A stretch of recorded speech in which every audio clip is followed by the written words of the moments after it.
You know, like, how did Meghan feel when Harry put the frostbite story in his book and all of a sudden they were being ridiculed in America? Like, it must have put a huge amount of strain and pressure. The cameras were ready. Flashbulbs exploded. The world's elite glided across the red carpet under the soft golden glow of Cannes. And then, out of nowhere, a moment so jarring it didn't feel real. Prince Harry stood stiffly behind a barricade, face set, surrounded by whispers and confusion. He wasn't waving. He wasn't posing. He was waiting. And then he was turned away. No invitation. No welcome. Just a wall of armed security and a velvet rope that didn't budge. I love my father. I love my brother. I love my family. I always do. Nothing of what I've done in this book or otherwise has ever been to, any intention to harm them or hurt them. And after many, many years of lies being told. For a man born into royalty, a global figure who once walked beside presidents and kings, this was more than an awkward mishap. It was a message, and not just to Harry, but to all of us. A message that the titles, the documentaries, the headlines, they don't carry the weight they used to. This wasn't a glitch in protocol. It wasn't a miscommunication. It was a calculated, deliberate denial. And what's more, it might be the most symbolic moment of Prince Harry's public unraveling yet. If you need to do that, or you want to do that, or you choose to do that, well, that is a choice. That's up to you.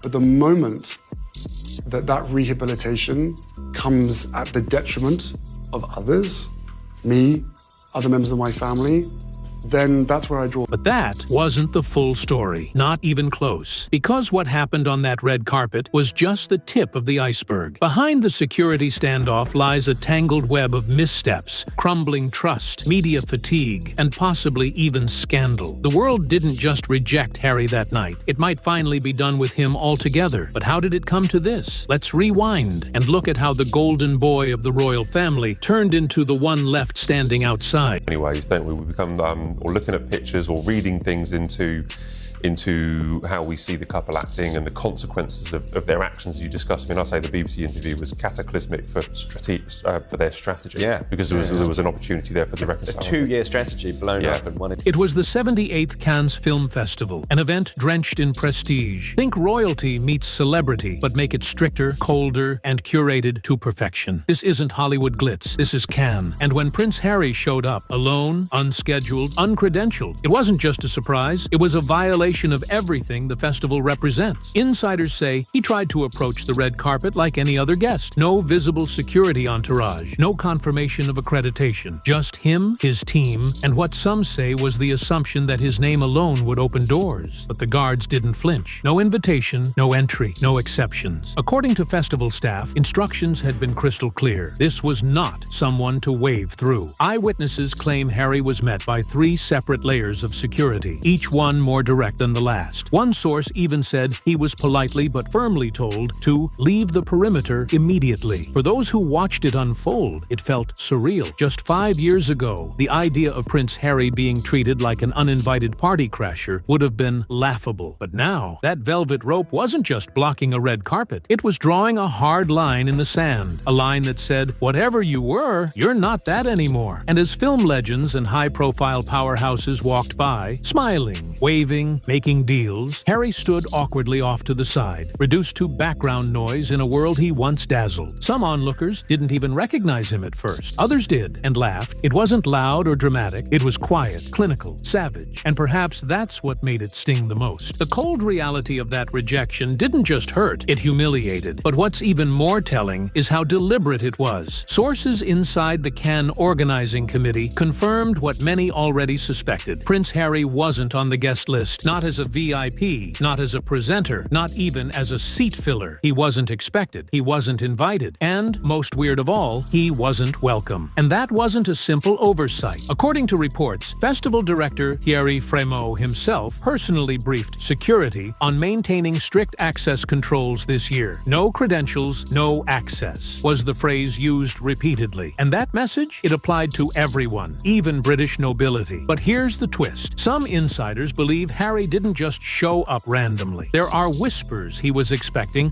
a quiet backdoor arrangement, a surprise appearance, maybe even a last-minute spot to promote a project or just leverage the moment. But Cannes isn't California. This isn't a playground for tabloid darlings. This is a fortress of curated prestige. And behind those closed doors, European producers and studio execs weren't exactly thrilled by the idea of Prince Harry showing up uninvited. In fact, several have reportedly grown tired of his pattern: arrive, cause buzz, take over headlines, leave controversy in his wake. One publicist said it plainly: "This isn't the place for theatrics." Another added, "He's not the rebel anymore. He's the drama." The rejection was more than security doing their job. It was an institution sending a message. The world has moved on, and maybe, just maybe, it's time Harry does too. But what came next was even worse. Because while the red carpet snub went viral almost instantly, the media backlash that followed turned a private embarrassment into a public implosion. The images of Prince Harry being turned away from the Cannes red carpet spread like wildfire. Within hours, UK tabloids had their headlines locked and loaded. "Red carpet reject," blared the Daily Mail. The Sun opted for something even colder: the unwelcome Duke. But it wasn't just the British press having a field day. Piers Morgan wasted no time calling the incident a poetic collapse of Harry's once mythic public image. Others joined in, piling on with savage commentary that made one thing clear: the global media is no longer pulling its punches. But this wasn't simply about roasting. This was a public turning point. For years, Harry framed himself as a misunderstood outsider, someone fighting against royal tradition, press intrusion, and public scrutiny. But now, that narrative isn't working anymore. What we're seeing is something far more dangerous than bad PR. It's fatigue, the kind of weariness that comes not from one misstep, but from a pattern, one where every personal grievance is sold as a Netflix special, every family drama packaged as a best-selling memoir. And audiences, they're catching on. The red carpet incident didn't just add fuel to the fire, it lit a match under a pile of already smoldering controversies. From Spare to the infamous Oprah interview to the seemingly endless lawsuits against the press, Harry's public identity has shifted. Once viewed as a tragic rebel, he's now increasingly seen as an opportunist, chasing the spotlight he claims to resent. Commentators weren't shy in pointing this out. One royal expert put it bluntly: "You can't ask the world to respect your privacy while constantly broadcasting your pain for profit." And in that sense, Cannes wasn't just a denial of entry, it was a denial of legitimacy. But things were about to get even more complicated, because while the cameras were capturing Harry's humiliation on the red carpet, something much more serious was brewing behind the scenes. Long before the red carpet fiasco, there was one project that kept Prince Harry's public reputation afloat: the Invictus Games. A sporting event for wounded veterans, Invictus was seen as Harry's passion project, his legacy, the thing even his harshest critics respected. But not anymore. Just weeks before Cannes, murmurs began circulating around a $15 million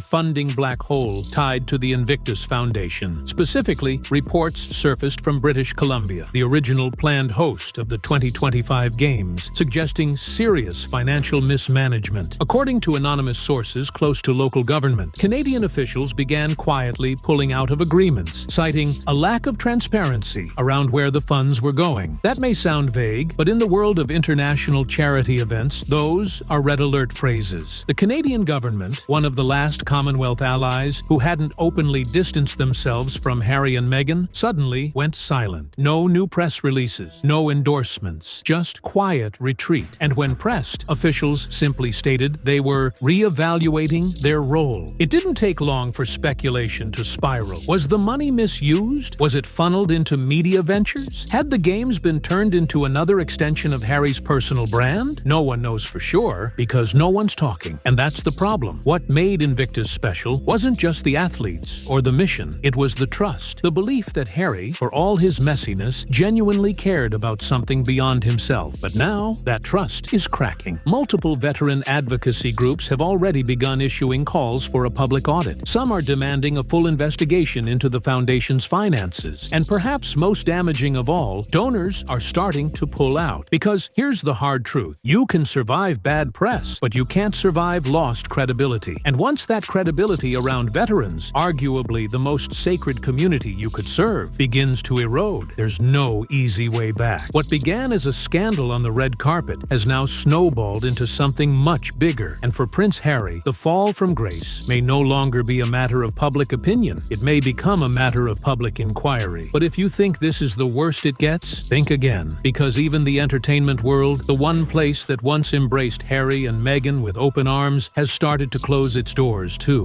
For a while, it looked like Harry and Meghan had made the ultimate escape. From the stiff corridors of Buckingham Palace to the sunny hills of Montecito, they seemed to be swapping royal duty for creative freedom. Hollywood welcomed them with open arms. At first, Netflix deals, Oprah interviews, a splashy Spotify contract. It all pointed to a second act built on media power and global storytelling. But the glitter has started to fade, and Cannes didn't just expose the cracks, it practically put a spotlight on them. Because in a town obsessed with relevance, Harry is quietly becoming irrelevant. Let's start with the facts. According to official Cannes guest lists, Harry wasn't included in any major event. No screenings, no panels, no award presentations, not even a last-minute red carpet invite. That's not an oversight, that's an ignorance. One likely echoed by the very industry he's been trying to penetrate. Insiders say producers and studio execs, especially in Europe, have grown increasingly cautious about aligning with Harry. Why? One word: unpredictability. No one wants to invest millions into a project tied to a figure who might drop another bombshell interview or launch another lawsuit mid-rollout. And more than that, some in the entertainment industry feel used. Like Harry and Meghan weren't here to build something, they were here to leverage their trauma for as long as it sold. One Hollywood publicist, speaking anonymously, summed it up perfectly. People love a redemption story. What they don't love is someone who keeps selling the same pain over and over. There's also fatigue, the idea that every time Harry appears, there's drama trailing close behind. Family rifts, legal spats, media narratives, controversies. The novelty has worn off. Now, it's starting to feel like a brand that doesn't evolve. At Cannes, that brand got no seat, no stage, and most tellingly, no defenders. And as we'll see next, it wasn't just Harry caught in the cold. Meghan, too,